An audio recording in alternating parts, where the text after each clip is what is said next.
മോഷണക്കുറ്റം ആരോപിച്ച് നാൽത്തടുക്ക സ്വദേശിനി ജസീല ജീവനൊടുക്കിയ സംഭവത്തിൽ ഞെട്ടിപ്പിക്കുന്ന വെളിപ്പെടുത്തലുമായി ആക്ഷൻ കമ്മിറ്റി.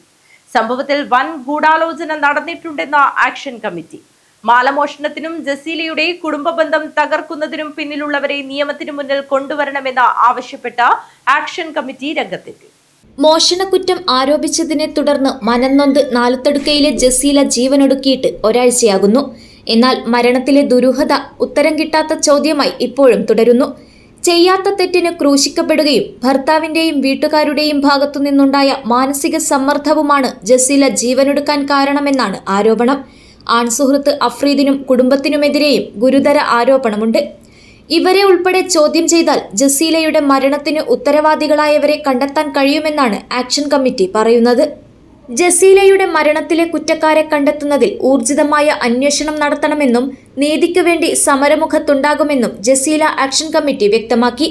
ജസീലയുടെ മരണത്തിലെ ഉത്തരവാദികളായവരെ അറസ്റ്റ് ചെയ്യുക, കുടുംബത്തിന് നീതി ലഭിക്കുക തുടങ്ങിയ ആവശ്യങ്ങൾ ഉന്നയിച്ച് നാലുത്തടുക്കയിൽ ജസീല ആക്ഷൻ കമ്മിറ്റി രൂപീകരിച്ചു.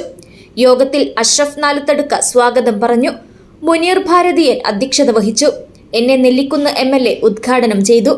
സമരത്തിന് അഭിവാദ്യമർപ്പിച്ച് അബ്ദുള്ള കുഞ്ഞി ചെറുക്കള, കെ നീലകണ്ഠൻ, TMA കരീം പാണലം, അസീസ് കടപ്പുറം, മാഹിൻ കേളോട്ട്, ഖാദർ പാലോത്ത്, നാസർ ചെറുക്കളം, യൂസഫ് ചെമ്പരിക്ക, ഖാദർ കരിപ്പോടി, മുഹമ്മദ് റഫീഖ്, സാഹിദ ഇല്യാസ്, അബ്ദുൽ ഖാദർ ചട്ടഞ്ചാൽ, ഖയ്യൂം മാന്യ, അനീഷ ഇബ്രാഹിം, മാഹിൻ ആലമ്പാടി, അബൂബക്കർ കരുമാനം, മജീദ് എരുതുങ്കടവ്, മനോജ് കുമാർ, സൂഫിയാൻ നിസാമി തുടങ്ങിയവർ സംസാരിച്ചു. ബഷീർ എന്നെ നന്ദിയും പറഞ്ഞു. News bureau, Kasaragod.